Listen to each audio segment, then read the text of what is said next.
Hello and welcome to the Eating Disorder Therapist podcast. This is a podcast to help you find peace with food and overcome disordered eating. And I'm Harriet Frew, aka the Eating Disorder Therapist. And I'm so excited to share with you all kinds of stories, tips, information and guest interviews to help you on your journey in finding peace with food. So thank you so much for listening today. Today I'm going on to part 3 of my mindset shifts and psychological work you need in eating disorder recovery. So I've already recorded a part 1 and a part 2 to this, which have been released in the last couple of weeks. So do go back and have a listen to those first if you would like to. So the reason that I'm focusing on mindset psychology, apart from the fact that I'm a therapist, is that I personally believe that eating disorder recovery is a psychological process, at least in part, okay? Now, of course, it's about food and physical healing too, because if you're undernourished, you need to eat more. If you're stuck in the diet binge cycle, you need support with regular eating, balancing blood sugar. It's also incredibly helpful to be neutralizing foods, not banning or forbidding foods, all that good stuff, and hopefully moving closer to a more intuitive way of eating and self-trust within the body. Now, those behavioural changes will provide you with such a solid platform for healing and are absolutely necessary, fundamental part of the process. However, my belief is if you focus purely on behavioural change without working on your mindset, your self-worth, your emotional intelligence, your thoughts, your relationships, perfectionism and more, you could be very stuck in what I would call a quasi-recovered place. You might think, well, I'm eating the food, I'm doing the stuff, I'm meant to be feeling better, but I don't feel better. In fact, I'm kind of feeling worse. I'm now feeling all the feelings that were numbed before, and life feels pretty overwhelming and hard, and I'm hugely tempted to revert to the old ways of coping. So if you recognize yourself here, you're not alone. Eating disorder recovery is more than focusing on food and establishing regular eating, etc. So do go back. If you haven't listened to number 1 of this series, the number 1 talks about looking at your past, working on ambivalence around change and shifting motivation, and also rejecting diet culture and getting fully in your own recovery lane. And then in the second episode on mindset, I talked about emotions and how to engage with your emotional world and begin to kind of process and feel your emotions in a healthy way. Now, what I'm going to be talking about in this episode is our thoughts. Okay. Now, if you listen to this podcast, some of this info, I'm sure you're going to have heard some of this before, because I do reference sort of cognitive behaviour therapy, being more aware of our thoughts as sort of, part of my sort of general approach and message that I give. But I think there'll be some info in here, perhaps that you haven't heard before. And I want to sort of tie some bits together really as well, looking at mindfulness, looking at kind of cognitive behaviour therapy, thought challenging, also looking at core beliefs and the kind of deeper issues and how we can kind of work on all of these areas together. Now, I'm not saying that the work I'm going to talk about on thoughts is just limited to this. There is more out there, but I hope this will give you a good insight and good awareness and really help you to realise how you can have some more how you can feel more sort of accepting of your thoughts, less controlled by your thoughts, have a better relationship with your thoughts, and which can be so helpful in the whole healing process. So as you know, if you listen to this podcast, we supposedly have around 60,000 plus thoughts a day, and many of these repetitive. Now I think as humans, what we often assume with our thoughts that these are genuine facts. Now this isn't true. Some of your thoughts will be facts, but many of them will be purely opinions which feel very strongly like facts. And that's because they're rooted in emotional events, they're rooted in stories and things that have happened to us. And these emotional events have imprinted strongly sort of in our minds and bodies. So we then tend to view the world through the lens of the emotional event and then tell ourselves the same story again and again. And what we tend to do as well as humans is unconsciously, we'll often be consistently collecting further evidence to support our worldview, whilst also ignoring evidence to the contrary. And I think part of this is, we're human beings living in a very complex world, and sometimes it feels much more manageable to live in the complex world if you have a bit more of a black and white opinion, if you feel like you've kind of sussed out a certain area of your life and you've kind of got all your beliefs and your opinions and everything kind of all lined up, because it gives you a sense of kind of certainty, making sense of things, because we do live in quite an overwhelming, complex world. But I guess, often as humans, what we so often do is we are kind of not really seeing the bigger picture. And it's really helpful just to start to realize this, just to start to develop a slightly different relationship with your thoughts. So I'll give you an example of how you may get sort of stuck in a way of thinking, and how then you will be looking for evidence of your way of thinking to back this up, and how that can keep you stuck. So, say for example, if you're consistently bullied at school in regards to an aspect of your appearance, okay, so that would probably been like horrible time. Maybe say people criticized your hair color or style or something, and that would have probably caused you crippling anxiety and self-consciousness, particularly if that had gone on for a long time, and it was something you were dealing with on a sort of drip basis, day after day after day. It would have really probably run you down, influenced your self-worth, made you feel quite self-conscious. So although maybe now as an adult you have peace around your hair, you've come to terms with it, you pretty much like your hair, maybe even, it could still be a bit of a vulnerable spot for you. So therefore, this is just an example, perhaps when you have a new haircut, if you've still got a bit of a vulnerable spot around people judging your hair, when you go into work the next day, you might almost anticipate that someone might comment or give you a funny look. And if someone does perhaps look at you in a slightly strange way, you may think, they're judging my hair. You might just assume that. Or if someone says something complimentary maybe about your new haircut, you probably won't even take that in, maybe, because of if you still have this real sort of self-consciousness and feeling in a way that there's something wrong with your hair and people are judging you. If someone says something complimentary, you're probably not going to absorb that comment because it doesn't really match your own self-perception and the feelings about how you look. Whereas if someone commented negatively, this would feel much more right and familiar and would just provide further evidence around your insecurities. So that's just an example. It could be around so many other things. It doesn't just have to be around appearance. It could be around anything. But I guess for all of us, the things we feel insecure about, we will focus on much more. So I guess in the kind of eating disorders, body image space, if you, for example, feel quite neutral about your ears or your nose or your legs, but maybe your stomach is a part of your body that you feel very self-conscious about, what you'll tend to do is you will notice other people's stomachs when you're going out in the world. You will be paying more attention to other people's stomachs, and you probably won't be paying much attention to parts of your appearance maybe that you feel less self-conscious of. We tend to kind of zoom in on certain aspects of people's appearance, and it doesn't just have to be around appearance. It might be if you feel that you are not good at something, and then you notice someone out in the world being very proficient at that, you might be really tuned in to noticing people that are very proficient at a certain skill or task, and then you will really zoom in on that because it feels like it's something that you haven't got. So you're kind of like interpreting the world through that lens, if that makes sense. So you effectively go around kind of comparing yourself, collecting further evidence for your thoughts being facts. Okay, so you can see from this example is what we call in therapy to be like a confirmation bias. You aren't really looking at the world in a clear and objective way. You're kind of looking at it through a distorted lens based on your own very valid stories and emotional reactions of things that happened to you when you were younger. And then you are kind of replaying then all the events, the events that are happening now in your present day. You're kind of replaying through that old pattern, interpreting it through the old lens of how you felt, back in the day, how you felt emotionally, and the story that's attached to it. So as humans as well, we all view the world through a slightly distorted lens based on our own experiences, stories, triggers, happy times, etc.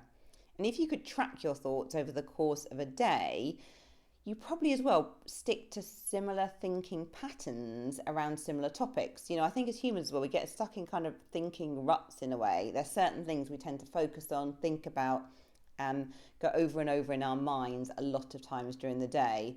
So there's a whole world, I guess, of perception and things going on that we're not even paying attention to, because as humans we get so sort of stuck in our own kind of thought loops and the way of looking at things.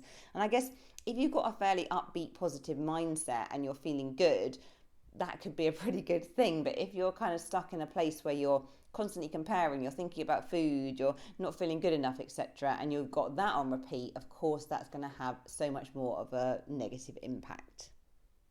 So knowing all of this, we can begin to have a slightly different relationship with our thoughts. So up until now, you may have lived quite unconsciously and never really paid any attention to your thinking. You've probably just sort of been getting on with life. I mean, I think as human beings, we don't really think about our thinking. It's not something we're really trained to do. A lot of our thoughts are very unconscious. So beginning to gain awareness of your thoughts and simply initially recognizing that you're thinking certain things and maybe not everything you are thinking is true, that's quite a powerful shift, okay? It puts you in a powerful place to think about change. Now, of course, you can't just suddenly stop believing in all your thoughts, because you've probably been thinking a certain way for a very long time. But even just being able to have that pause, that slowing down, that reflection that maybe not everything I think is true, that can be very, very helpful, because actually once we start to get more awareness about how we're thinking, we can start to be curious and compassionate about that and, explore that and maybe just think possibly there could be other ways of looking at this. So our thoughts have consequences for us as humans.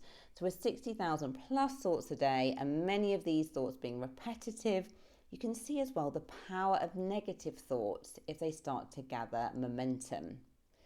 And of course, in cognitive behaviour therapy, we say that thoughts impact our feelings, which impact our behaviour and impact our physical body. And all of these things are interlinked. So say, for example, if you have the thought, my body is really horrible, people are looking at me, you're probably then going to feel anxious, upset, embarrassed, self-conscious. In your behaviour, you'll probably avoid situations. You might punish yourself through eating. You're going to probably act out in response to those feelings and thoughts. And then you're going to have more negative thoughts as well, and your thoughts will probably spiral, and it will be a slippery slope downwards. So in cognitive behaviour therapy, we call sort of the negative thoughts negative automatic thoughts, or we can also call them hot thoughts.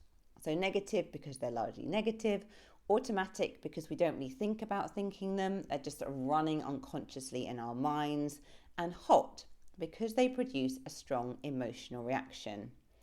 And our negative automatic thoughts or hot thoughts, we tend to have certain types of thoughts, and you can do a much deeper dive into cognitive behaviour therapy if you want to kind of explore this a bit more. But I'm just really simplifying it here, just for the sake of kind of communicating the concepts to you.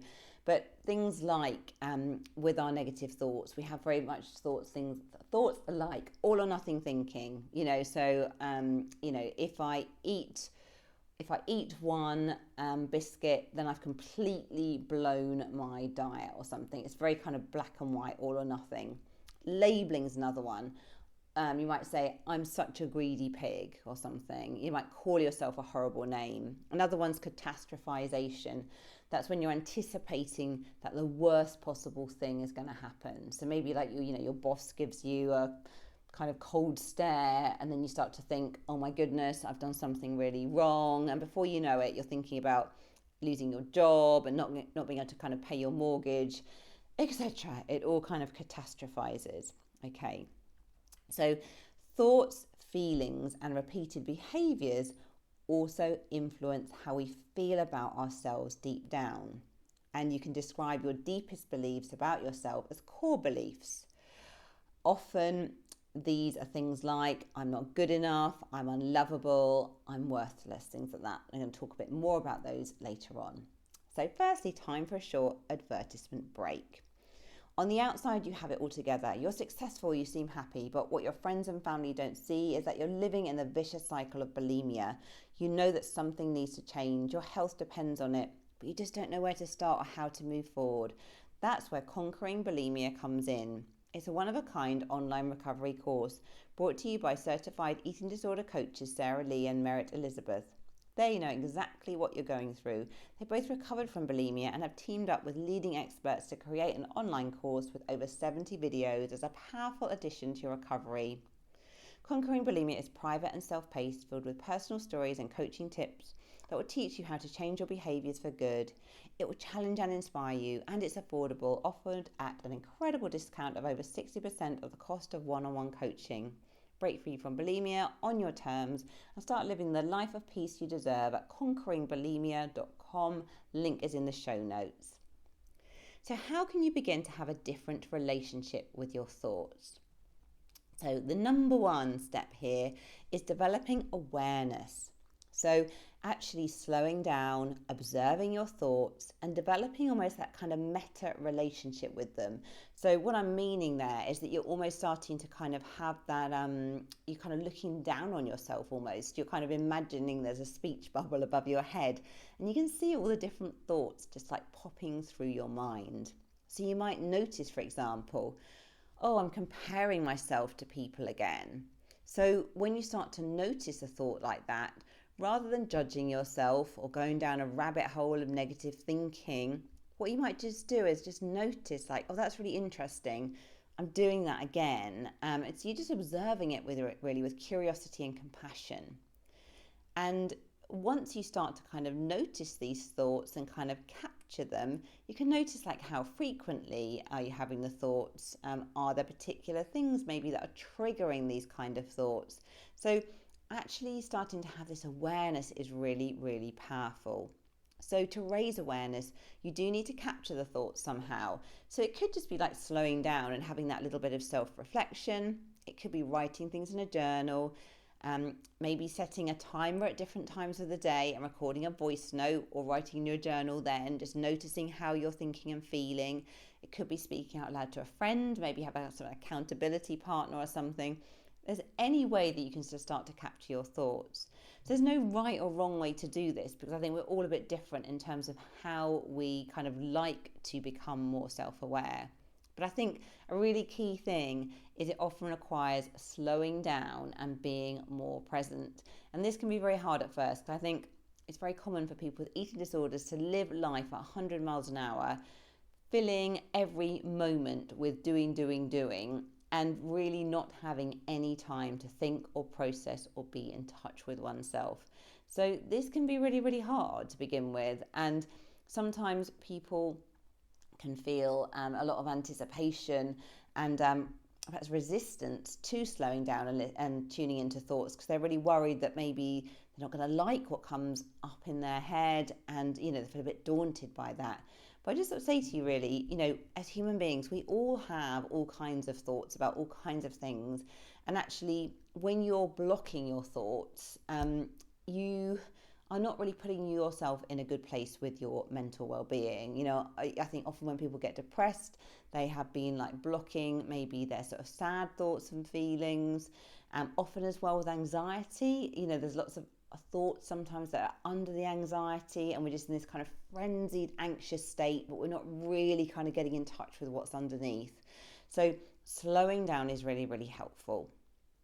So then number 2, I guess there's different ways then to approach dealing with your negative thoughts. So one way is a bit of what I've just been saying already really about slowing down and being more aware, but it can just literally be, not challenging your thoughts, just being much more mindfully aware of your thoughts. So you're not trying to particularly challenge them or even engage with them particularly. You're simply noticing them with acceptance and non-judgment. You allow them to come and go and you don't feel the need to react to them.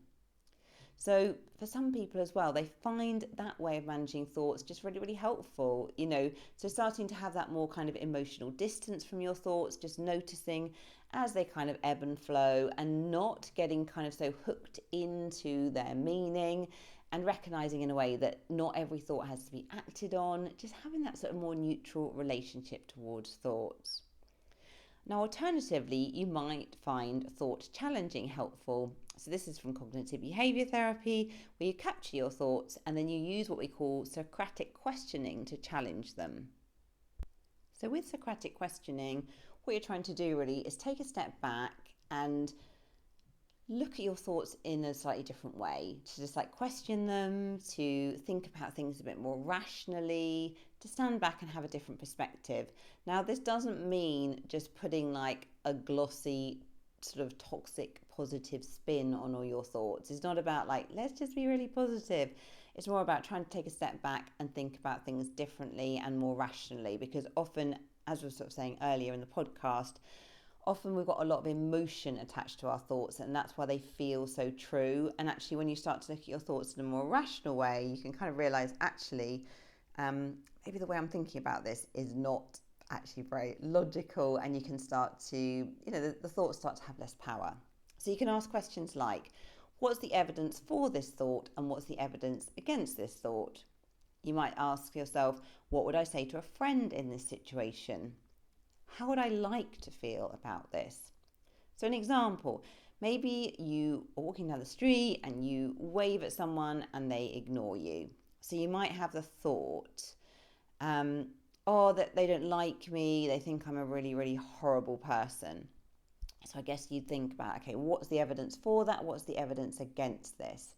So you might think, well, the evidence for this is they've just given me they just completely ignored me. So that's my kind of evidence for this. What's the evidence against this? Well, you might think, well, actually, I had a conversation with them last week and it was really nice and connected and we were getting on really, really well. And then I was out with them again, like a month before, and we went for a drink and we were really like bonding over things. So you're starting to kind of explore it a bit more and actually perhaps realize there's quite a bank of evidence to indicate that this person does like you.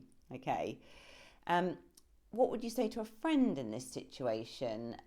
So you might sort of say to your friend, oh, it's probably really likely that they were just in their own world. They were thinking about something else. They didn't see you. They really like you. You just offer a kind of reassurance, wouldn't you? Kind words and compassion. And then about how would you like to feel about this? So you might like to think, maybe I'm a bit disappointed that they didn't see me, but I would like to think that actually we're really good friends and I can feel secure in this friendship and I don't need to worry about it. And maybe they were just having a bad day or completely absorbed by something else. Okay, so you can see you kind of go through that process and you could actually say the things out loud or you could write it down. But actually just going through that process helps you have some kind of distance from your thoughts and start to look at things, in a kind of more rational way and almost kind of detach from the emotional stuff around it. Now, say, for example, if you have had incidences in the past, maybe where you'd had a really good friend who suddenly started kind of blanking you and ignoring you, this might be a really kind of vulnerable, sensitive area for you as well. So when someone accidentally doesn't see you or you wave and they ignore you or whatever because they're in their own world, because of what's happened to you in the past, it's like your vulnerable spot and you're going to be even more prone to interpreting that through that emotional lens. But what's really helpful as well is just like when you kind of realize that about yourself, where you realize where your kind of vulnerable spots are, because we all have them, you can be quite compassionate to yourself. You can kind of realize, of course this is triggering for me because it's like touch my vulnerable spot. So you can offer yourself compassion. And as humans as well, it's very natural that when our vulnerable spots get triggered, we do have often an emotionally dysregulated kind of reaction. We can get quite flooded with emotion. It's much harder to access the rational brain. But when you know that about yourself, that's really, really helpful. I'll just give you an example from my life. I know for me, definitely in the past, if I tried to set any boundary with anyone or had to say no to someone or I wasn't kind of doing my old people pleasing, I would always feel guilty in that situation. And that guilt would be really intense and overwhelming. And I guess, I got to the point where I realized this guilt isn't healthy, rational guilt. This is kind of like trauma guilt or, it's like guilt. It's like triggering my vulnerable spot. So what I was able to do, although the guilty feeling would still come because of that's my vulnerable spot, I was able to have a different relationship towards the guilt. So rather than, whereas in the past, I would have, just like people pleased and, put all my own feelings to one side just to alleviate that guilt. the change for me was I was able to still experience feeling guilty, but realize actually the only reason I'm feeling that guilt is because it's kind of like my vulnerable spot has been pushed. So I'm probably going to feel guilty for a while, but it doesn't mean I need to react to that. So I could be quite kind and compassionate to myself, and always just like say to myself, of course you're feeling guilty because that's, your vulnerable spot has been triggered. Yeah, so hope that makes sense really, because I think, we all have our vulnerable spots and that's okay. So we can really call upon self-compassion in these moments too, because we're often so much better at talking to a friend and supporting them than we are supporting ourselves. And when you're self-compassionate, you really offer yourself that soothing, that kindness, that loving, supportive tone with your words and thoughts, as you would your best friend or child or pet or loved one. And if you find this hard and a bit icky and you feel a bit repelled by self-compassion, it's probably because at some point in your life when you really needed compassion, you may have not got it from your caregivers.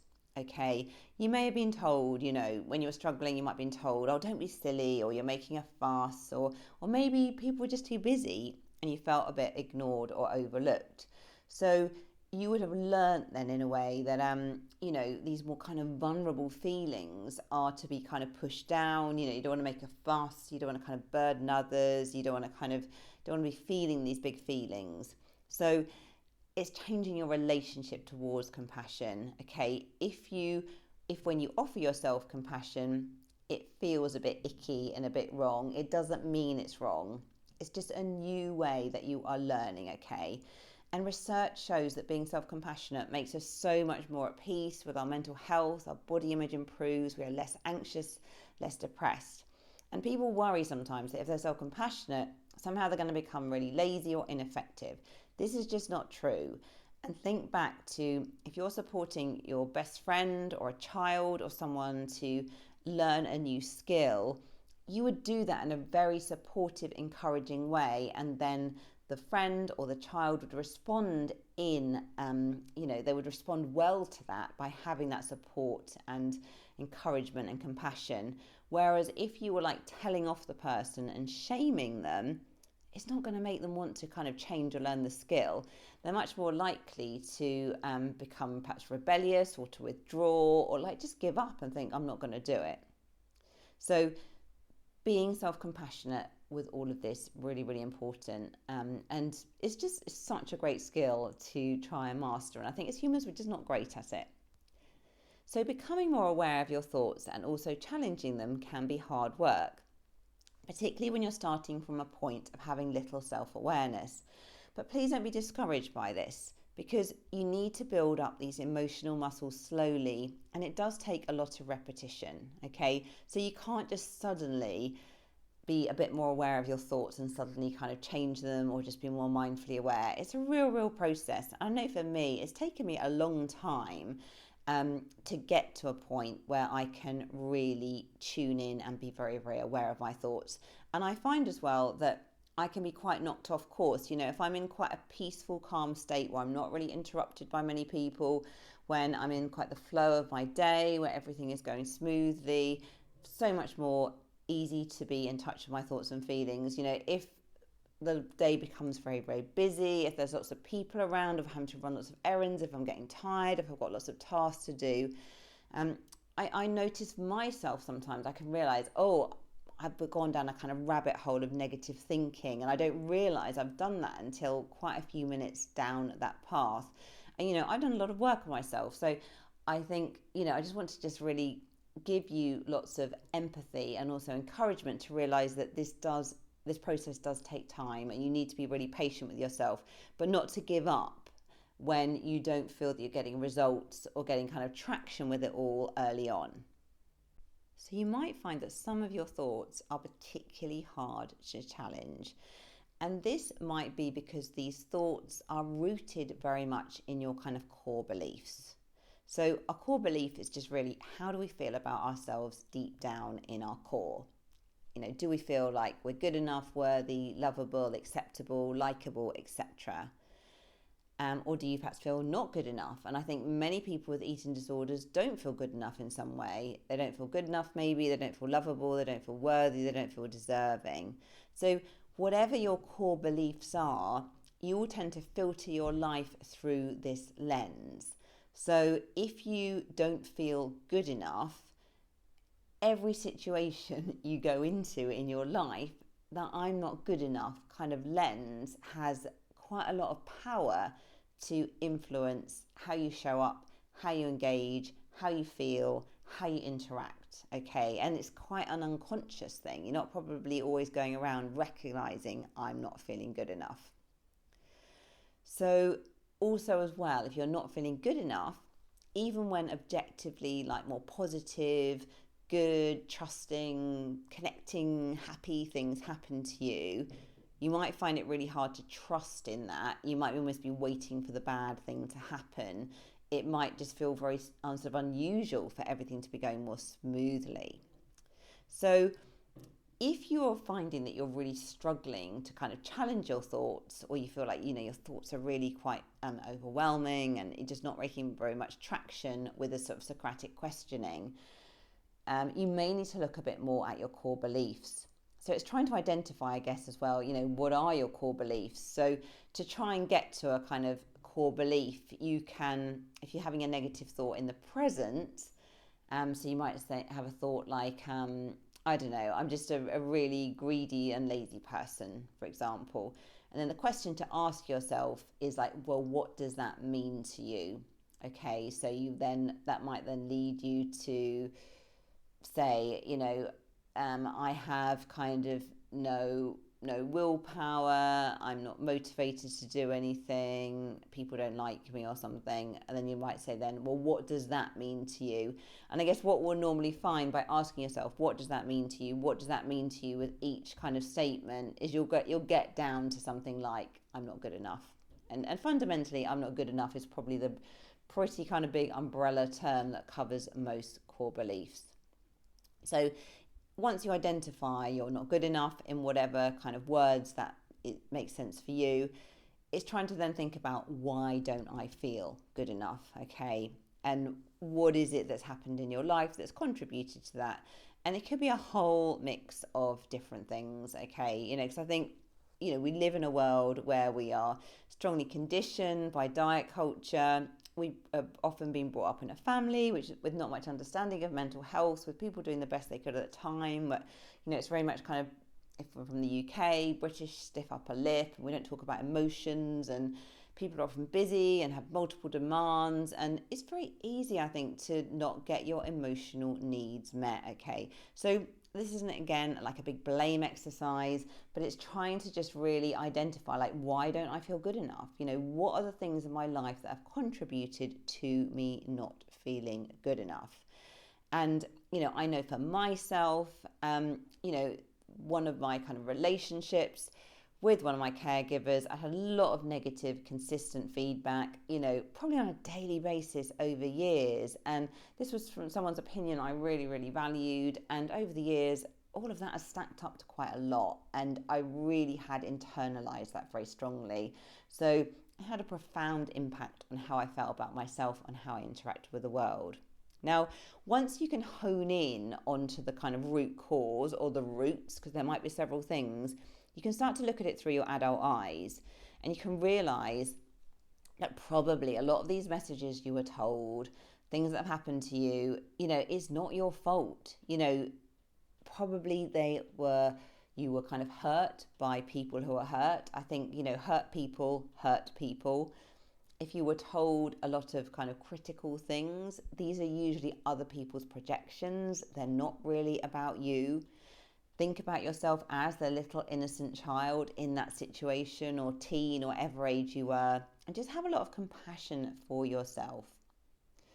So if someone was very critical of you or overlooking of you, whatever, they probably had a lot of struggle going on for themselves.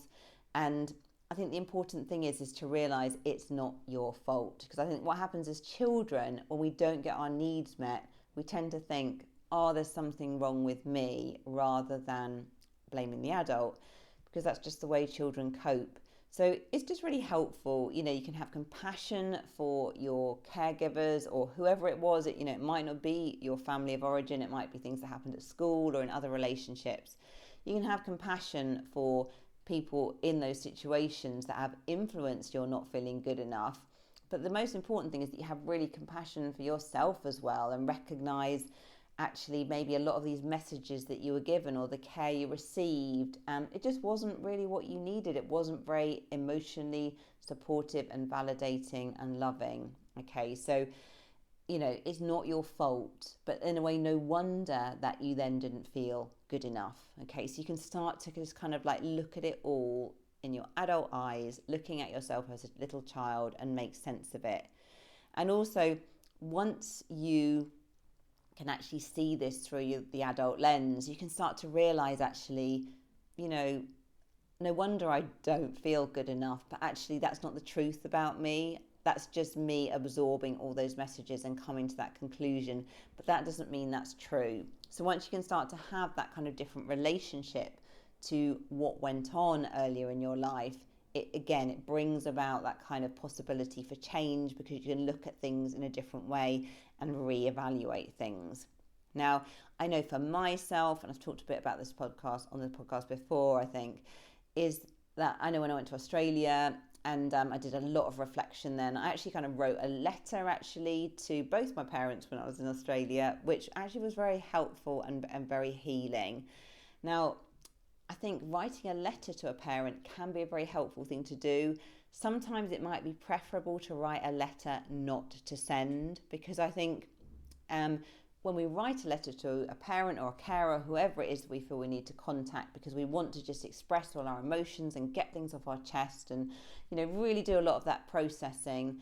I guess the fantasy is often that the person will then apologize and everything will be wonderful, and, we will kind of come together and have this kind of connection and everything will be, sorted out. I think in reality that doesn't always happen. I mean, it can happen. We have to be hopeful, don't we? But I think the process of writing the letter, even if you don't send it for yourself, can be really, really helpful, because it helps you process your feelings.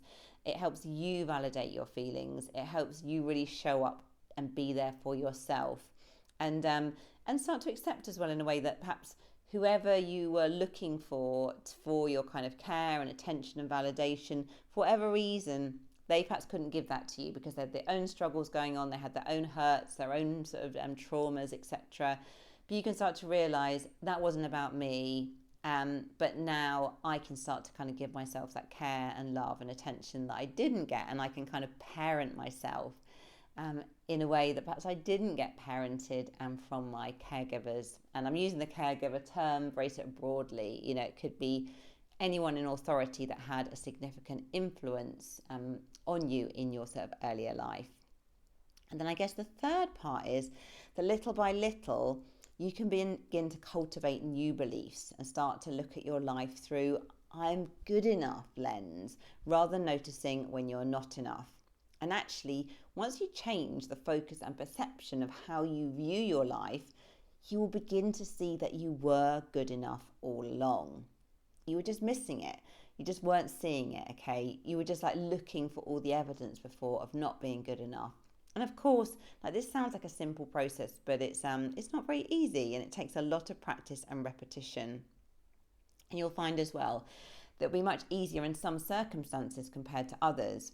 And talking about our vulnerable spots as well, you're going to have your vulnerable trigger situations where you will get more emotionally flooded, and you'll need to be patient and kind with yourself to work through these. So I'll just give you another example from my life. I know definitely for me, because I had a lot of sort of, dad issues, I guess, going on. For me, where I could get very emotionally triggered, I'm thinking back to sort of early in my career when I was sort of a young therapist in my late 20s, and I would often be working sometimes with a patient, a client in the NHS, and maybe also their family as well. And sometimes if I was dealing with family members who perhaps were quite aloof or seemed sort of quite disapproving or just not very engaged in the therapy process, I would definitely take that very, very personally, just because of my own wounding, because if there was I guess still the part of me that wasn't fully healed about kind of somehow needing that kind of approval or kind of acceptance from like a kind of dad or authority type figure. And that was very much triggered when I was sometimes in those situations. And when I'm saying triggered, I mean, it wouldn't be to the point where no one in the room probably would have known it, but I would have to kind of do some work on myself after the session, because I would realize, oh, this has just brought up all this stuff for me again. But I just really want to normalize this, really. I think our trigger situations around not feeling good enough do take quite a lot of time and practice and repetition to work through. You can't just kind of like be like, oh yeah, that's my vulnerable spot. Off I go into the sunset, now I'm aware of that. You know, it's going to take time, but you know, we can learn to start to respond to these situations much more differently, much more and feel much safer in the body. And and you know, today I would have a very, very different response if I was back in some of those situations that I was in my 20s. Okay, so you might need as well some help through therapy, along with journaling, talking to trusted friends or other professionals, ongoing reading, support with this whole process. It takes time, but it is possible, and you're not going to shift your thinking and beliefs overnight. But if you work to make incremental shifts and baby steps, just think about how much progress you'll make in a year or 2 years or 5 years. Okay, so I just say, like, just hang on in there really and keep practicing. You know, when I think about how my awareness of working with my thoughts has changed and improved over the years, you know, it's just quantum leap difference from where I was in my 20s, okay? But that hasn't been an overnight transformation by any means. It's been a kind of gradual drip, drip, drip effect. And so much as what's helped for me is slowing down, being more present, and things like journaling, talking things out with friends, talking it out with myself with voice notes, kind of give myself therapy sometimes. All these things really, really help. There's so much power in that. And the more you can do that, you're almost kind of giving yourself extra little therapy sessions every day. People might think you're a bit crazy, but it doesn't matter. So in summary, gain awareness of your thoughts, slow down to do this, and think about how you can start to capture your thoughts. You can be mindfully aware of your thoughts or Socratically question them. But it's remembering, isn't it? Thoughts are not facts. They will feel like facts. Be understanding and compassionate to yourself in terms of why they feel like facts. But it's a lot to do with the stories and our emotional trigger responses that have happened to us. But once you start to be aware of that, you can kind of dissect it, look at it more differently, have so much more greater awareness and emotional distance from your thoughts. And when you get stuck with your thought challenging or trying to be more mindfully aware of thoughts, go deeper and work on your core beliefs. Because shifting how you feel deep down is such a vital part of the change process. Because if we just like rationally trying to challenge everything in the present, but we're not really challenging how we feel deep down, we're going to get stuck. And I think, again, it's an ongoing process, because we can kind of do some clearing and almost feel that we've worked a lot on our core beliefs, and then maybe a new challenge will come along in life, or something out of your comfort zone. You'll realize, oh, my not good enough has come back again, particularly when we are, I don't know, like perhaps having a job promotion or something like, taking on a life challenge that's really out of your comfort zone. The I'm not good enough might come back again, but you know, it's okay. You can just be aware of it, you can process it, you can work through it, you can understand the root of it, and you can really work on the I'm good enough and collecting evidence for that, okay? And the more you collect the evidence and notice all the times every day you're absolutely being good enough, like you're shifting your perception, your perspective, you start to then collect that kind of memory bank of good enough feelings and good enough kind of behaviours, and you start to feel differently about yourself. You slowly start to build confidence, okay? It is possible. I'm saying this from someone who at one stage in their life, my self-worth was absolutely on the floor.